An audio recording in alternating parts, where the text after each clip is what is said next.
بسم الله الرحمن الرحيم الحمد لله رب العالمين وأفضل الصلاة وأتم التسليم على سيدنا محمد وعلى آله وصحبه أجمعين.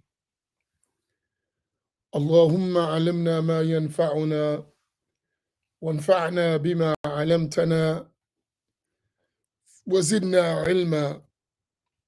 اللهم لا سهل إلا ما جعلته سهلا وأنت تجعل الحزن إذا شئت سهلا. سبحانك لا علم لنا إلا ما علمتنا إنك أنت العليم الحكيم. I praise Allah Tabaraka wa Ta'ala. I ask him to raise the status of Sayyidina Muhammad sallallahu alayhi wa sallam, his family, his companions, and all those who follow them in excellence until the day of judgment. And I ask Allah to grant us sincere and noble intentions. And inshallah ta'ala, continuing our reflections and thoughts from yesterday,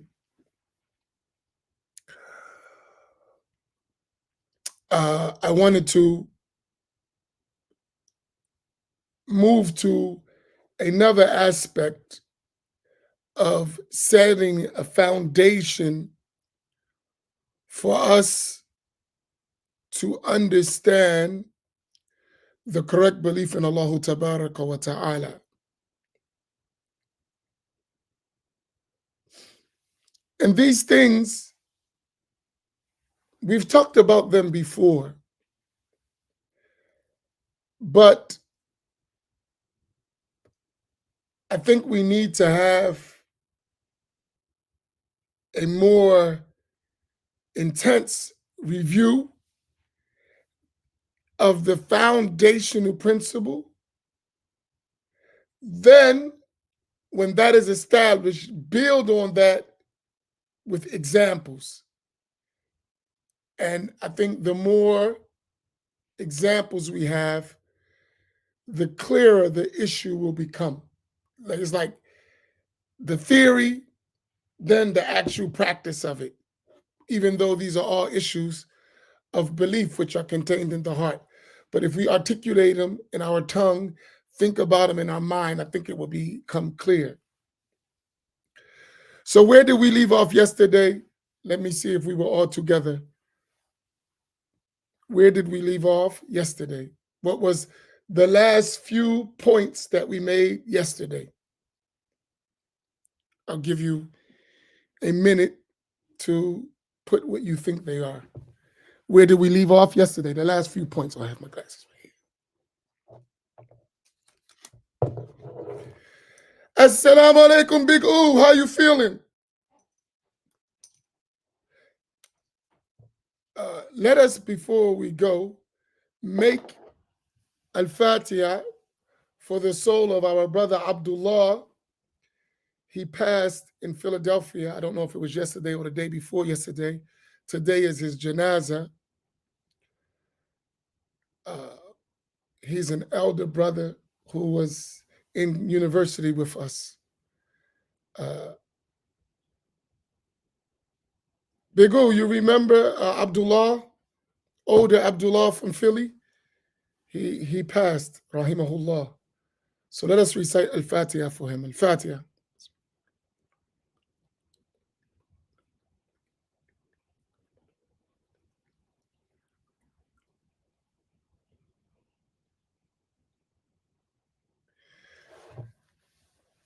I think the last time I saw him was at the African American Islamic Summit here in Atlantic City, or maybe one other fundraising event in Philadelphia. It was a soldier. May Allah give him the highest rank in Al-Jannah.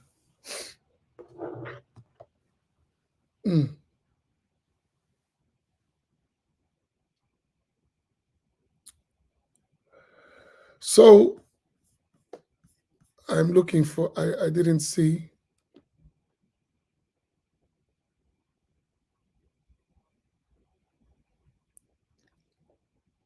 that's not where we left off. But non-negotiable, yes, that was in the early part. But we left off talking about a point.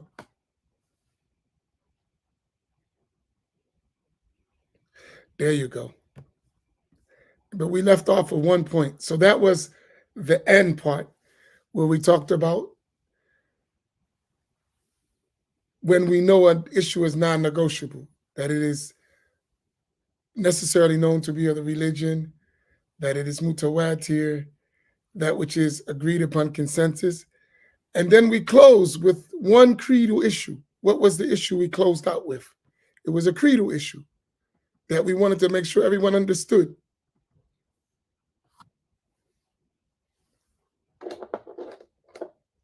So we actually end up, for all that, talking about one of those issues.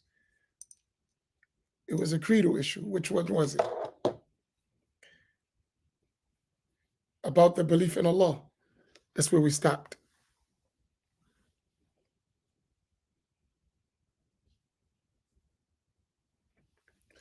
Come on.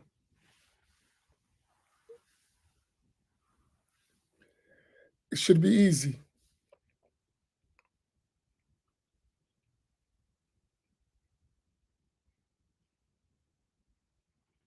There was a creedal issue. We only discussed one. Exactly.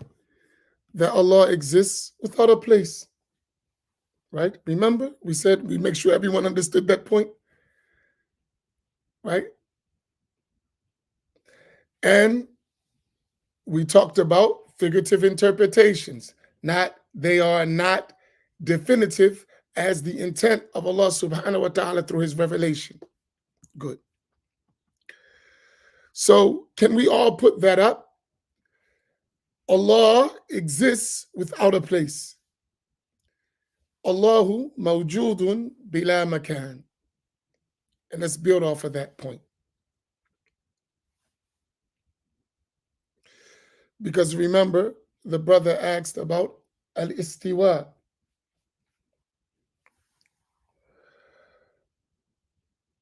So if everyone can put that up, Allah exists without a place. And make the intention to teach somebody when you put it up, or even after you put it up, if you already did. Make the intention to educate someone about the correct belief that is reached us by consensus, necessarily known to be of religion, right? So you get the reward of teaching as well.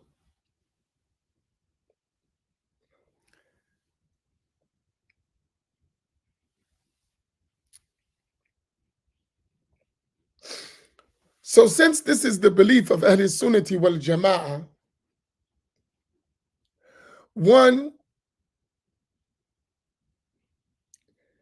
needs to be able to explain that.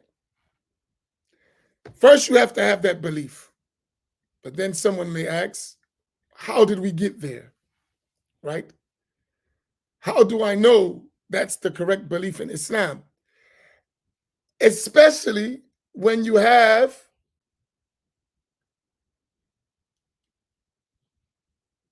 groups and individuals that claim to have the correct Islamic belief and attribute to Allah Tabarak wa Ta'ala a place or a direction. As an example, they would say that Allah, who Tabarak wa Ta'ala, is above the throne in a manner that befits him. That's the words they use in English. Right? And that is a place for him. Some of them say that.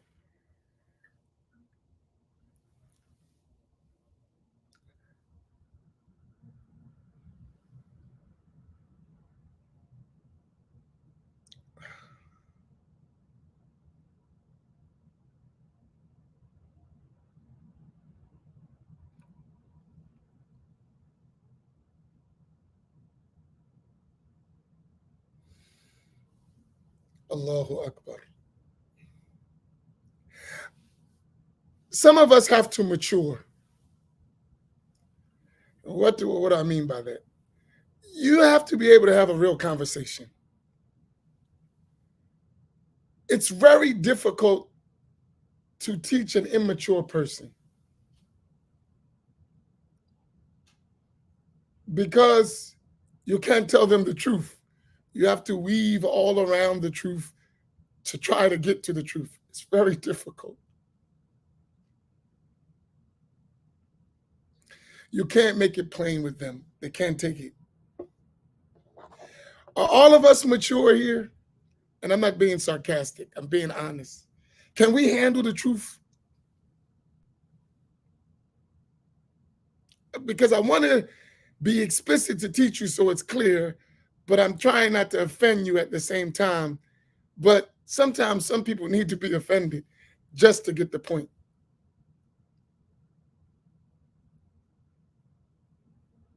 If y'all get my point, seriously, it's like very difficult. At least it's difficult for me. Okay.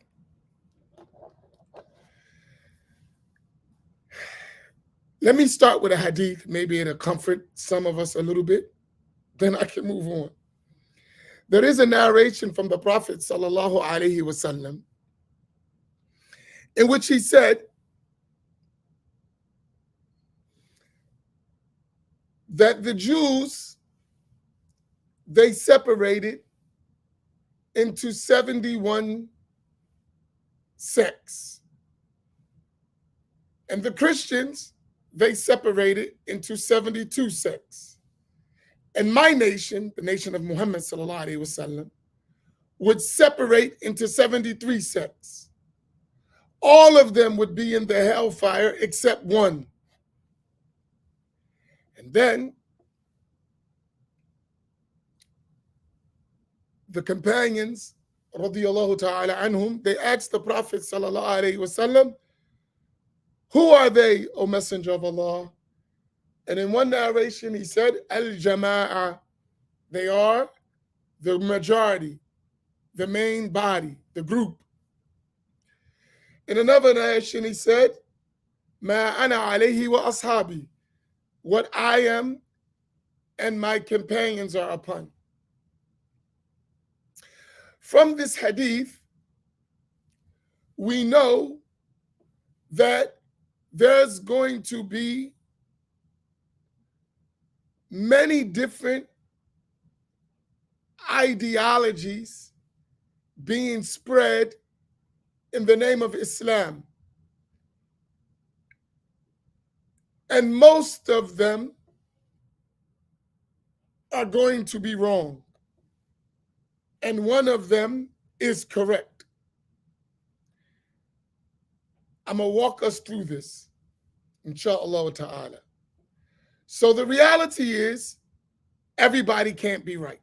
That's not going to happen. That's the maturity part. Everybody's not going to be right. Somebody's wrong.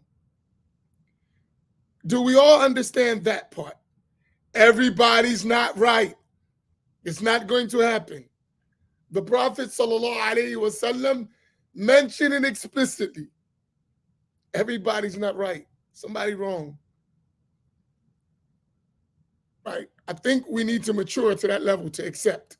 That's reality.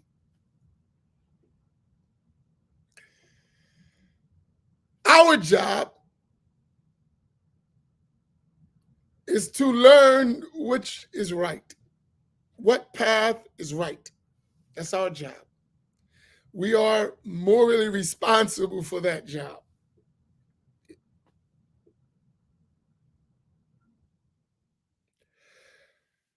So when we talked about these non-negotiable issues, not the flexible issues, then in these non-negotiable issues, something's wrong. Someone's wrong. So that's why I started with that. That hadith indicates that there's going to be different understandings in terms of belief among people who claim to be Muslim. Going back to what we talked about yesterday, those beliefs are either going to be correct, innovated, sinful, or blasphemous, kufr. Three cases you have when you're talking about beliefs. They're going to be correct. It's the correct belief of Islam. It's going to be a belief that's innovated, meaning it contradicts in some aspect what the Muslims believe, but it didn't reach the level of disbelief, but it's wrong and sinful. The third aspect, it's going to be disbelief, kufr. You can't believe that.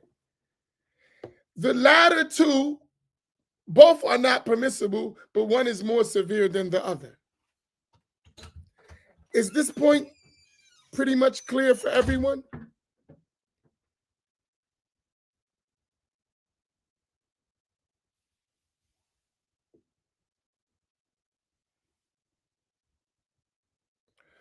Okay. So in every time, there's going to be groups that represent different representations of those beliefs, right? The main body of Muslims always are going to represent the correct belief. But there are going to be factions among the Muslims who deviated in the creed and have innovative beliefs. And then there are going to be some people who have beliefs that are totally out of the realm of Islam, even if they call themselves Muslims, that belief is kufr. And you're not a Muslim, even though you claim to be one. It's a reality, right?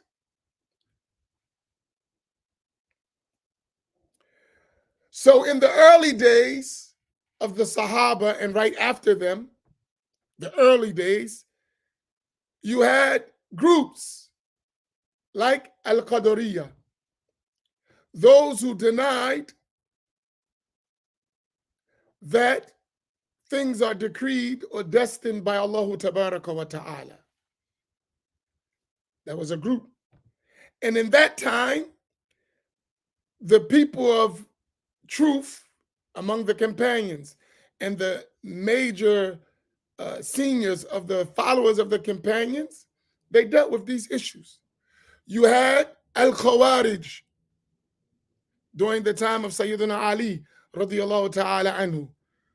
That was a group who had deviant ideas, right? And the Muslims of that time dealt with them. All of these groups claimed to be Muslim, right? They said the Shahada, they presented within the Islamic structure. Then later you have Al-Mu'tazila and Al-Jabriya, Al-Jahmiya, Al-Mushabbiha, Al-Mujassima, and on and on and on and on with different groups at every different time. In our time, one of the biggest groups that Ahl Sunnati wal Jama'ah are faced with are Al-Wahhabiyya, As-Salafiyya. That's just real, because I want to keep it to context. So some of it, as soon as you hear the word Wahhabi or Salafi, you get immature. We're talking, that's what they call themselves. I didn't make the name up. They call themselves that. They used to call themselves Wahhabi, and they call themselves Salafi. That's what they call themselves. Whether I like it or not, that's real. Go read their books. Go listen to their scholars. That's what they call themselves. Is this part clear? And they call themselves that because they have a certain belief and practice that they feel. Whether it's right, wrong, and different, that's what they call themselves. And that's what they're known by. So when we speak of the Sunni belief, we say we're Asharis and Maturidis. That's what we're known by. Right? So don't get distracted by the name. The name is just identifying the creed. But if I just give you a creed sometimes and I don't attach it to who calls to it, you may get confused, right? You may get confused. So I'll tell you the actual name, and this is what they say. So you are clear. It's not confusing. So if I tell you that Allah exists without a place, whose belief is that? That's the belief of the Muslims. If you don't understand that there are innovative beliefs and people that claim to be Muslim have innovative beliefs, there are blasphemous beliefs, but people who claim to be Muslim have blasphemous beliefs, you won't distinguish. And then when you come across someone who has an innovative or a blasphemous belief that's different from Allah exists without a place, you may get confused. So I'll tell you. So the belief of Al-Asha'ira and Maturidiyya, who are the majority of the Muslim nation, known as Ahl Sunnati wal Jama'ah, is Allah exists without a place. That's the belief. Allah mawjudun bila makan. Those Wahhabiyya or Salafiyya, as they like to name themselves today, they believe that Allah is in above the heaven. And even if they say in the heaven, what they intend by that is above the heavens, above the throne. Even though it sounds contradictory, but what they're really saying when they say in the heaven, they mean above the throne. The scholars among them, right?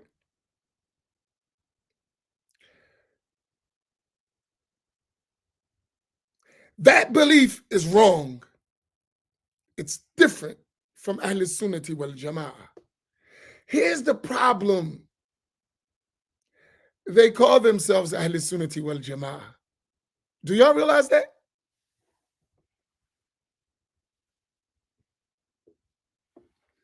That's a big dilemma for some people. If you listen to them and you hear them, they call themselves Ahl Sunnati wal Jama'ah. Yet they have a whole different belief from what is customarily known as Ahl Sunnati wal Jama'ah. They have a different belief. It's not the same. And you need to be clear on that. Because you have to make a choice here. There's no middle ground in this. That's why we start off talking about negotiable issues. You have to make a choice. There's no middle ground. No way to get around it. One is right, one is wrong. You have to figure that out. And you have to learn the knowledge that that helps you to understand that. Allahu Akbar. Is everybody with me so far? Do you have any questions what I covered so far? I have to take it slow because I'm not just talking to one person. I'm talking to hundreds of people right now. And I don't know everyone's, and I'm online, so I don't know everyone's level of understanding. So the only way I know if you're following me is if you tell me. And the only way I know if it's not clear, if you tell me.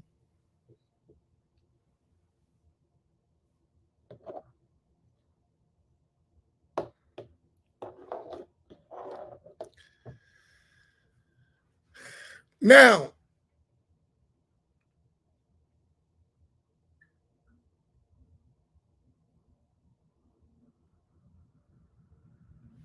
okay. Tahira, help me out with the yes and no. What don't you understand?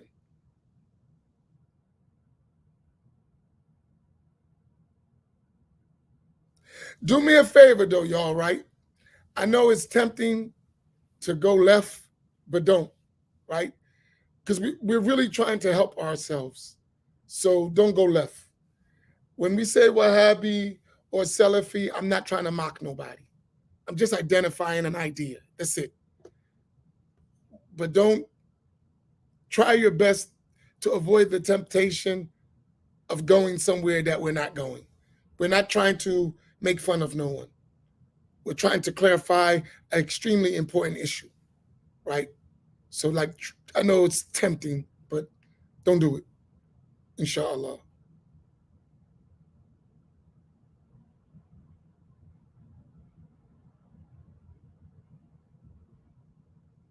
Okay, good.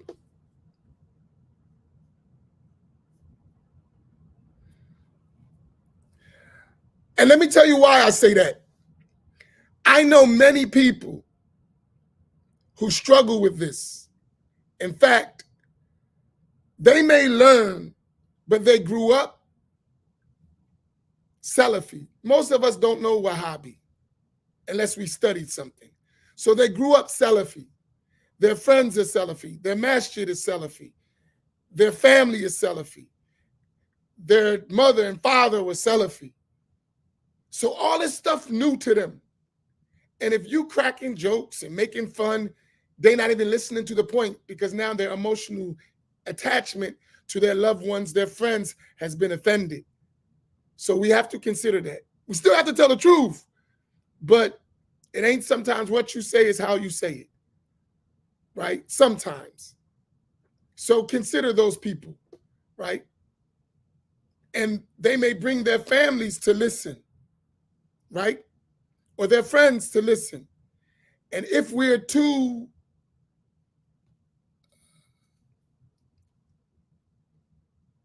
we don't appear that we're teaching something, we're actually just mocking somebody or belittling somebody, that ain't gonna go over well. And it's not gonna achieve the objective, which is for people to have the correct belief. So we have to be careful about that, right? We can be mature. We can speak a thing and not mock someone or make fun of someone. We don't have to do that. We can speak. So let me give you the example on this question. So how do you differentiate who is truly not a Wahhabi or Salafi? I don't understand how to go about this. Okay, good. Once you identify the belief system of the Wahhabi or the Salafi or the Ash'ari or the Maturidi or the Nation or the Shia or the Ahmadiyya, follow me. Once you identify what they believe, anyone who holds that belief would be categorized under that group, even if they don't call themselves that. Is that clear? In any group, if you hold the beliefs of that group, whether you name yourself that or not, you're going to be counted among them. Do you understand my point?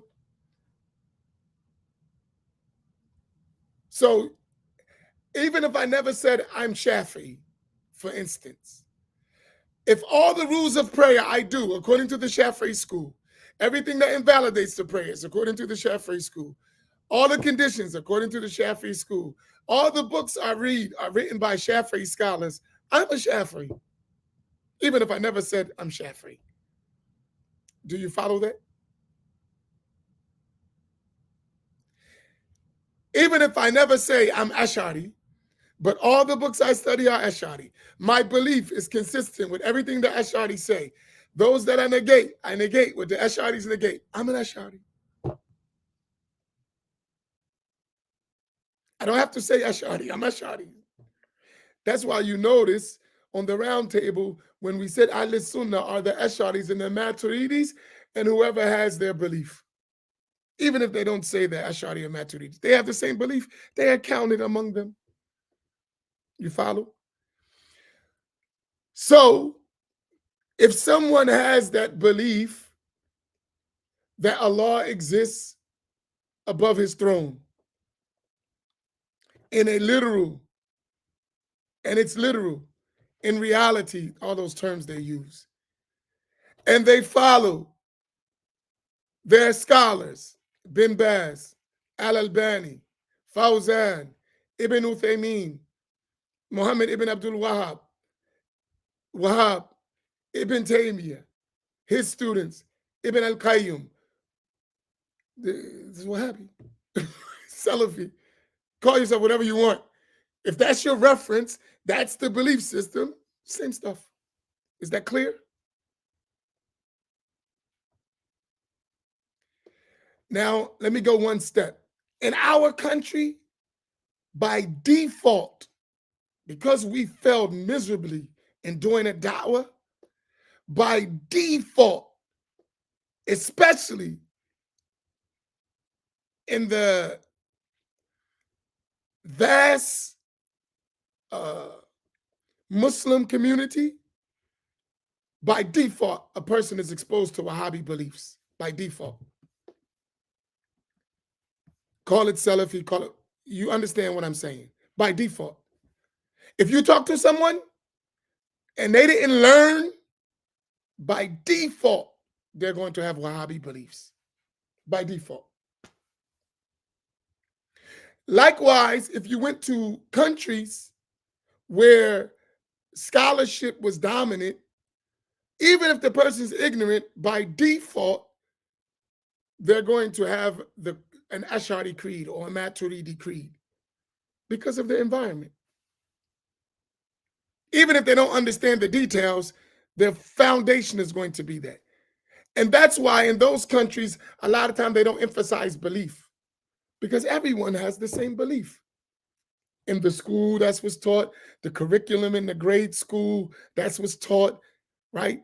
The government, that's what's taught. You follow my point? So if a person is exposed to only Saudi Arabian Islam, then they're going to have the belief of the Saudis, which is Wahhabi. If you go to the school and your teachers learn from Saudi Arabia, that's what you're going to have. That's just default. You know, you buy an appliance, it has default settings. Depend where you get it from. That's the default. That's how it works. It's not necessarily a bad thing in and of itself. It's bad when the default is destructive or incorrect, but everyone comes with a default setting. Is that point clear? I'm speaking to us before I go into deep proofs and evidences. We got to get a foundation to build upon, right?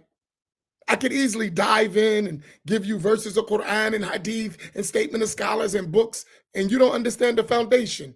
It's not clear. So all that stuff just gonna make it more confusing.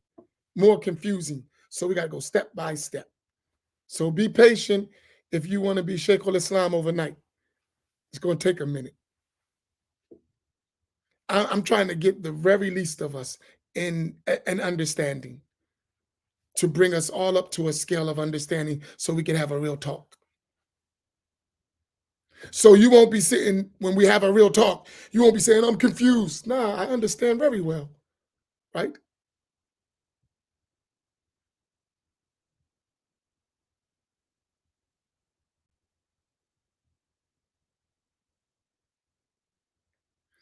So are we clear on that question of how to identify? People are identified by their creed. And the creeds are known. And then this is what they believe, this is what they believe. One last thing, this will help you. And I'm running out of time, so I have to make this quick.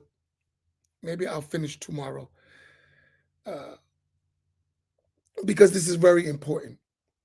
Really, I think of all the work we're doing, this is the most important part of it for multiple reasons. Like, I can speak for myself, and I'm going to ask you if you can, because scattered thoughts, I can get away with this. I'm tired of us going through change after change after change. I'm like burnt out with it. How many of you who've been around enough feel the same way? Every so many years, some new group, some new idea, I'm like burnt with that stuff. I'm tired. Be honest. We got to get this stuff right. How many of you feel that way? I know that's me. And I'm talking after 43 years of being in involvement. I'm tired. Like, we got to get this stuff right. Like, come on, man. And whatever it takes, we got to get it right. We have to have enough education that we get this stuff right. And that's where I'm at with it. So I must have a real conversation. I must have a real conversation.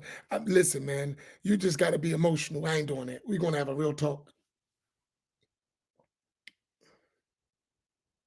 Right?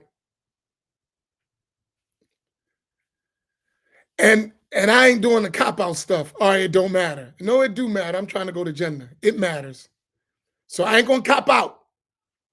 All right, since it's confusing, let me just say, heck with it all. No. That ain't going to work. I'm not trying to go to hell. So I have to figure it out. So if I got to have a real conversation, let's have the real conversation.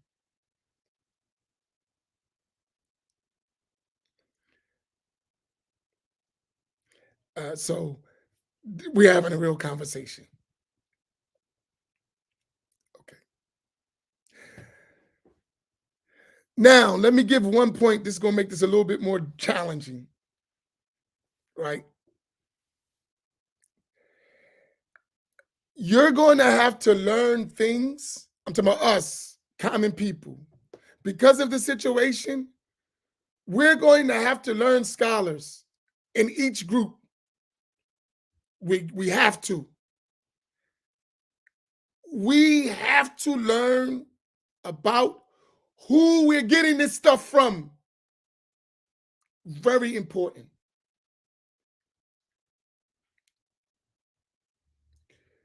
In other words, I'm not the source of this information.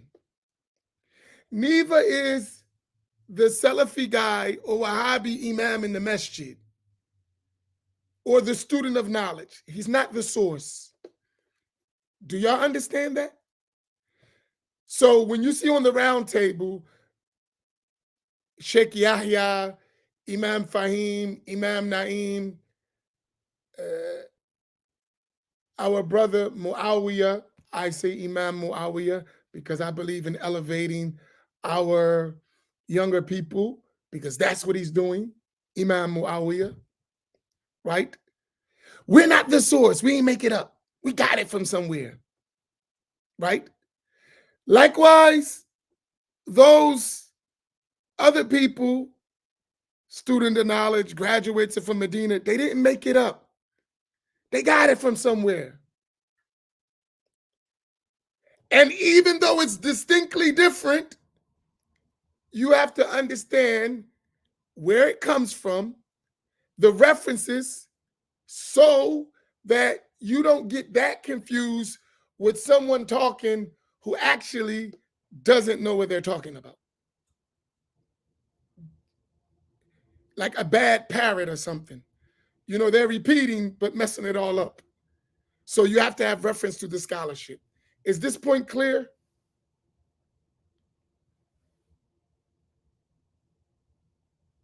Y'all with me?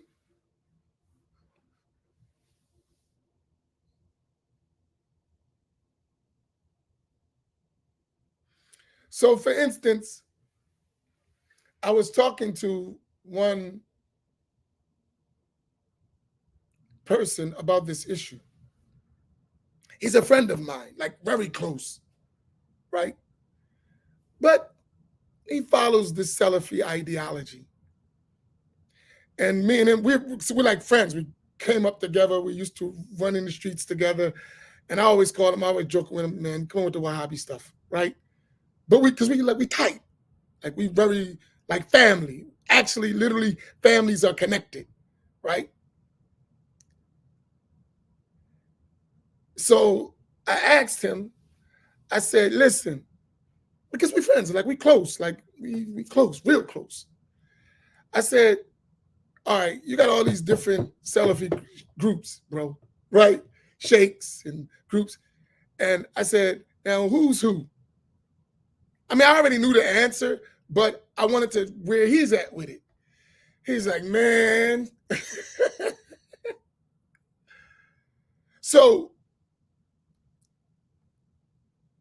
He said, this one is attacking this one and this one. But some of these are the reference from where the whole idea is coming from. You have to understand that to have a real conversation, right?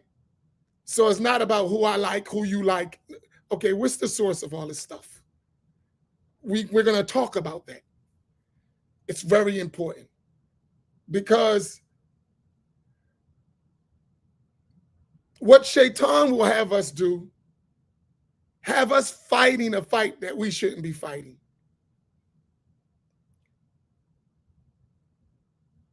Do y'all realize that? That's what's happening in the world today. Just to give you a little background.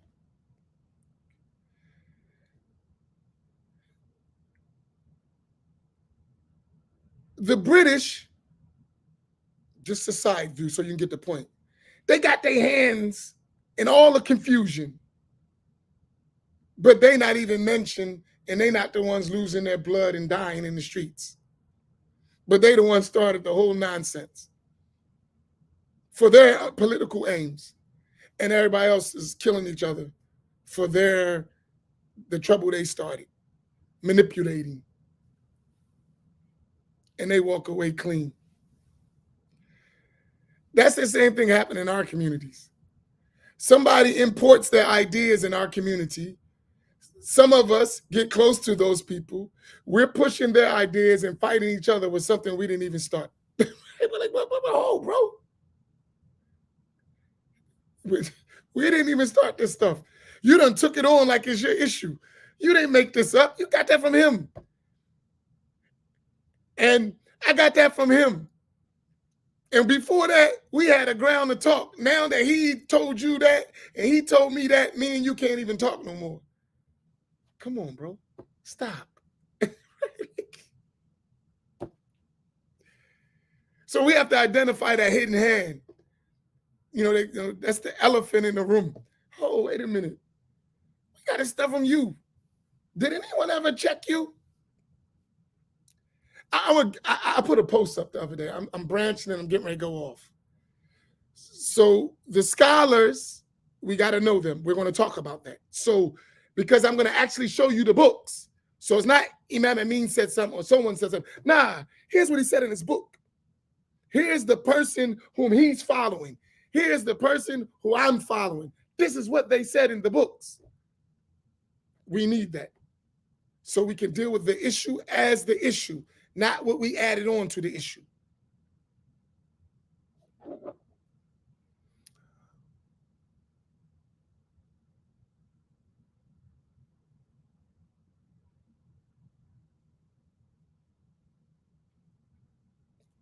Are y'all clear? Y'all following me? Because I'm going to close out in 10 minutes. Y'all with me?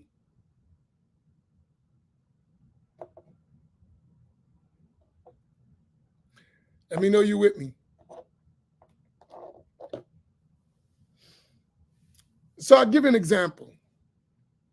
I put up a post the other day. I was watching, just scrolling on Facebook. And I was watching the Tyson, I wasn't watching it, but I was watching all the guests and the highlights from the Tyson Fury boxing match that just had in Saudi Arabia, in Riyadh. Y'all aware of that? They just had that boxing match, the heavyweight fight with what's that guy? What's the name of that? The ultimate fighting stuff. That guy fought Tyson Fury.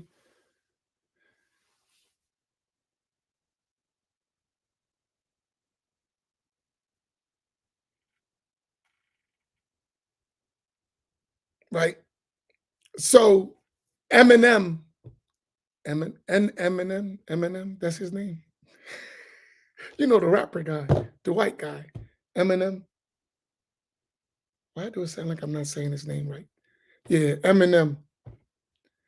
And they had all kinds of rappers and singers and blah, blah, blah, blah, blah, all kinds of non-Muslims, women with their hair out, just a mess, right?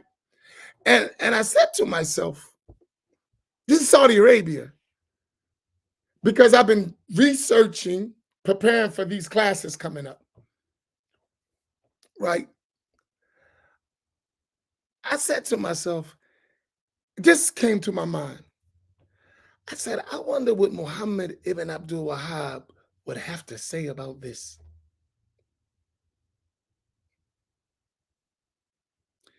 That statement I just said, if you understand, that is so significant. I wonder what Muhammad ibn Abdul Wahhab would say about this.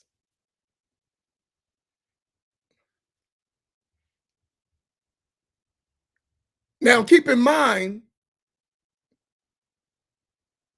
these are his children and closest allies who are allowing this stuff to happen.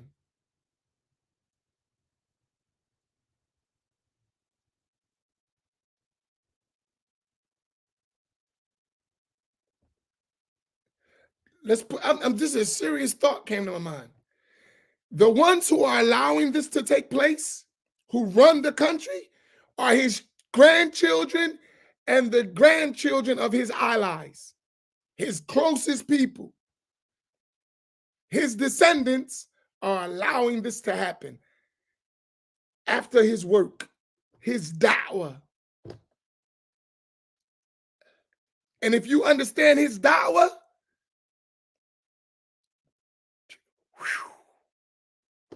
it crossed my mind.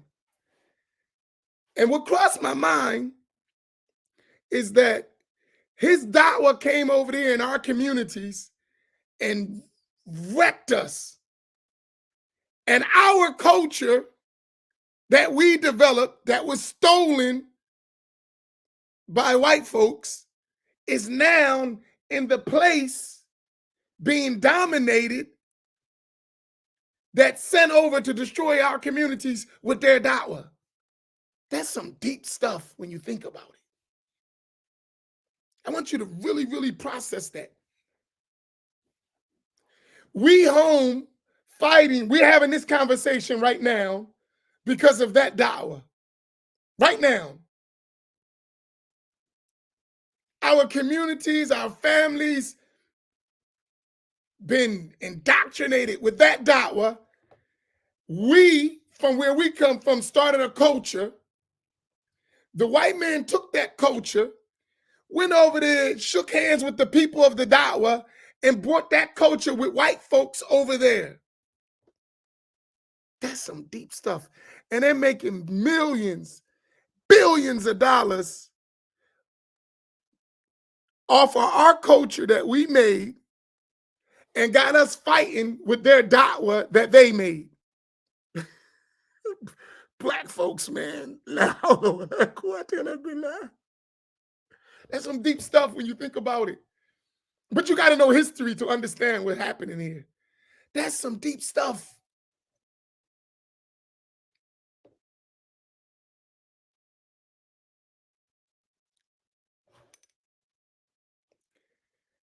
And if you read their books, and I'm going to share it with you,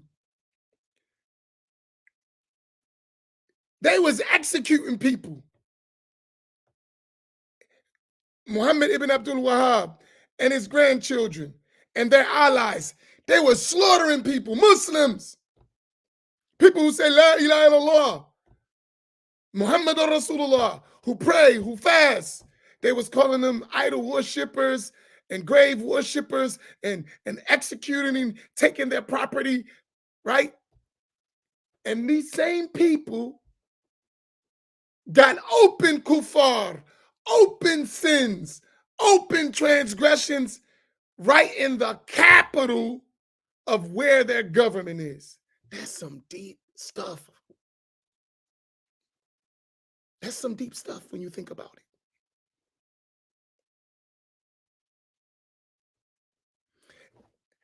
But they are the manufacturers of our Islam in this country.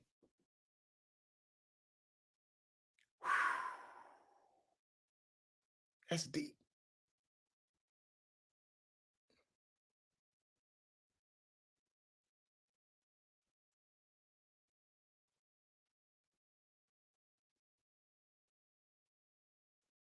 The very default doctrine that is being presented to our people is their manufacturing. That's some deep stuff.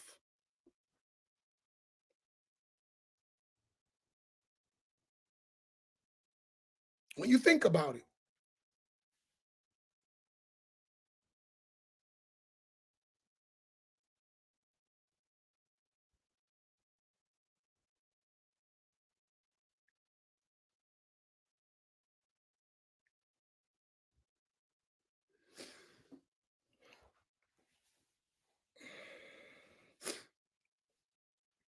when you have real talks, and I don't mean like sometimes we don't like real talk, and sometimes it could be, because we're on the internet, so you're talking with all kinds of people. But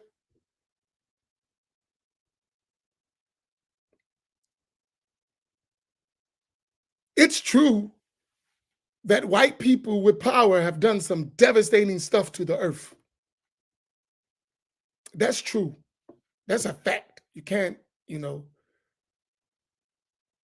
that's real. I mean, you like it or not. I ain't saying that no one else did anything, but are you talking about what we're looking at now?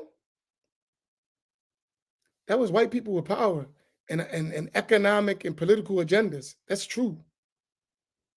That's real. I know we live in America and we talk about this. America. It was white men with an agenda that came to the shores of North America and annihilated a whole population of people. Now that it looks pretty, that don't change that crime. I mean, let's be real, right? This, it doesn't change the crime. Because you got a big house and a nice job and a career, it ain't forgotten. Them bodies are still dead. It was those who brought Africans across the Atlantic and millions died. That didn't change because now you won, you in power. Those crimes still exist. And the traces of those crimes still exist. That's real. It didn't change. So even though you can erase history and act like it didn't happen and say we're the moral police of the world, no, you're one of the worst criminals the world has ever known. That's true.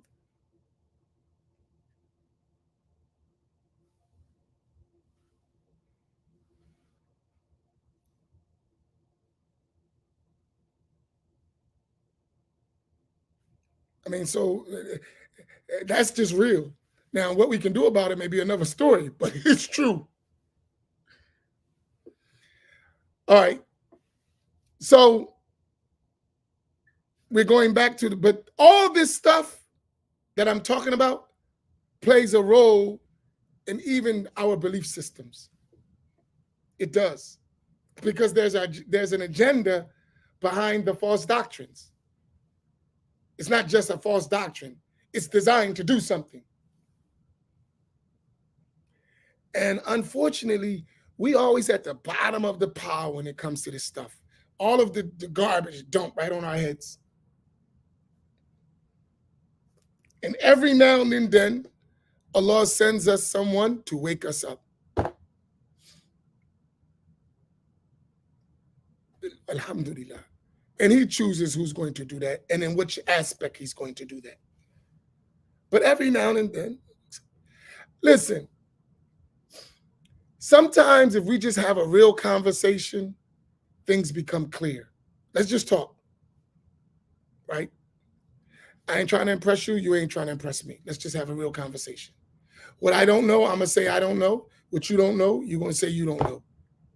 Where I got some knowledge you don't have, I'm going to put it forth. You got some knowledge I don't have, we're going to put it forth, and then we're going to make a decision, right?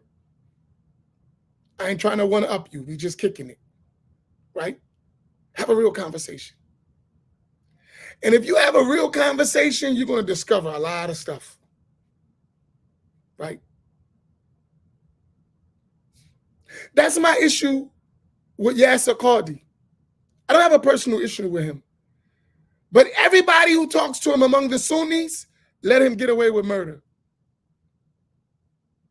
for their political objective. It doesn't make sense. And when I say murder, I don't mean he killing nobody. I mean getting away with severe stuff, just skating around. And you know daggone well he's skating around. But you got a political agenda yourself, so you let it go. But the masses are confused.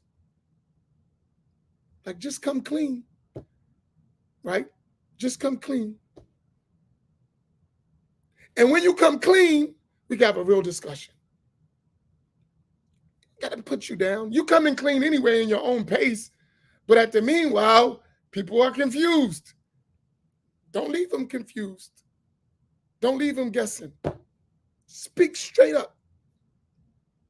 I know that's not the style. It's not politically correct. Might lose some money, might lose some sponsors, but souls are more important than money and sponsors.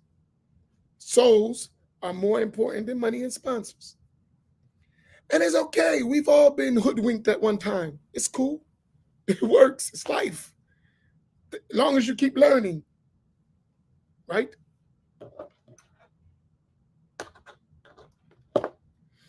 Okay.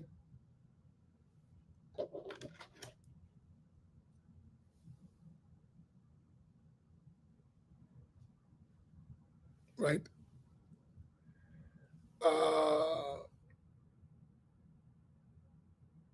Okay. Any last questions? I got 5 minutes and I'm out. I'll leave it for your questions.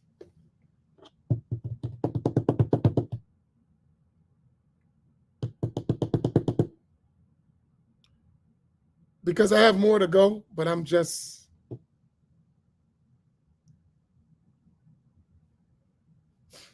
Politics, Fatima, politics.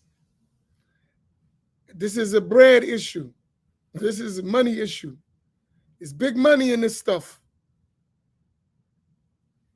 And when you know who's behind all this stuff, you'll realize this is big money. You're talking millions, millions, millions. This ain't a little bit of money here. You're talking millions.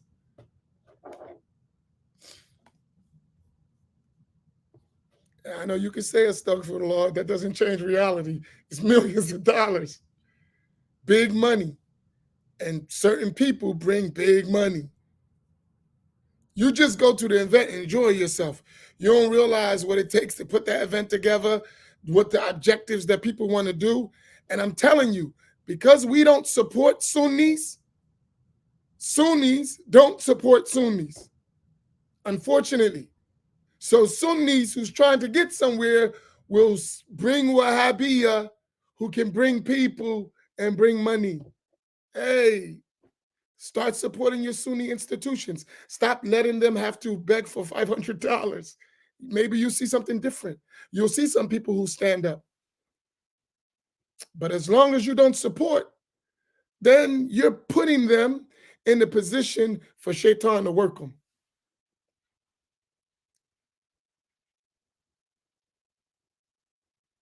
That's the way it works.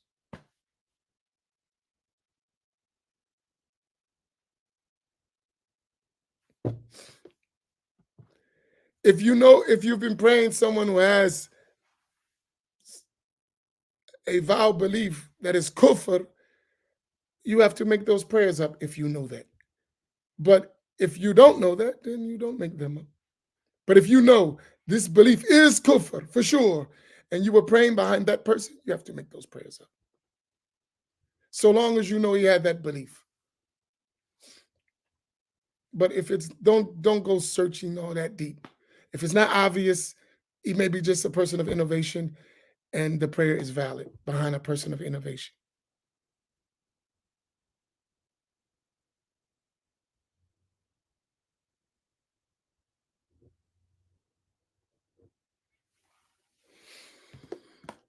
Okay. Did I finish?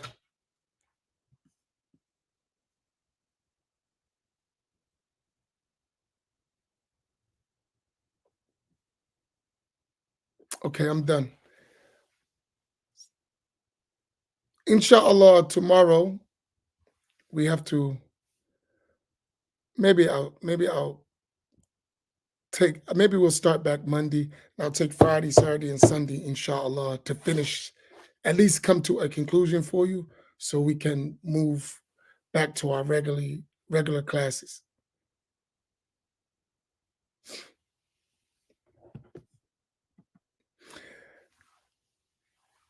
I know this ain't no John. This gotta be fake, right? The name. I would be shocked, but okay, John. So what does our Akida say about prayers behind these people? It depends. Is someone kafir? It's invalid. If someone is an innovator but not kafir, it's not recommended. That's it. If someone is a disbeliever and we know that they are a disbeliever, you can't pray behind them. If they are an innovator, you should avoid praying behind them. But if they're not a kafir, the prayer is valid. As long as the prayer is performed properly. But just because a person is an innovator, that doesn't mean it's the prayer behind them that is valid is invalid.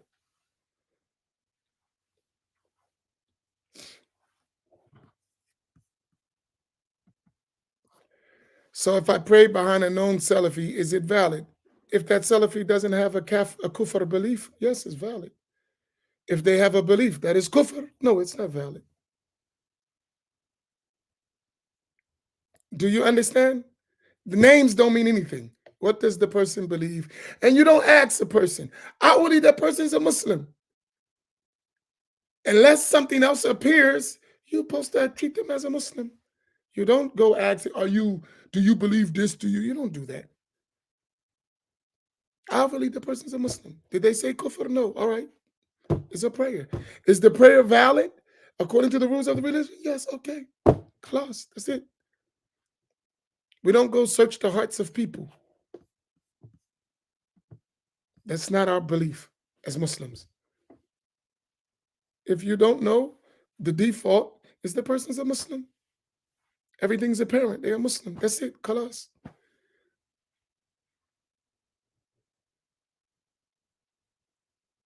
Do you understand my point?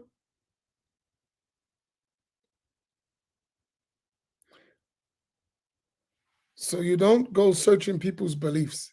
They didn't utter, they're a Muslim. That's it. Now, if something else appears, then you deal with that when you deal with it. You don't go interrogating people's beliefs. That's not even having a good opinion of a Muslim, right? Which is a disease of the heart. Outwardly, you do what a Muslim do. That's it. Okay, inshallah, I'll see y'all tomorrow. No, tonight. Sheikh Yahya Baltimore will start at 7:30 for his regular classes, and inshallah, we'll see you tomorrow. We have a long discussion in this, but I'm trying to do it slowly. I know some of you, where your dalil, Ak? Be patient. I have plenty of dalil, more than you would think. Just be patient. I'm gonna get to that. Don't worry about it. Don't worry. I got plenty of dalil, a whole lot, like a lifetime worth of dalil. Don't worry about it. You be all right. All right. Assalamu alaikum wa rahmatullah.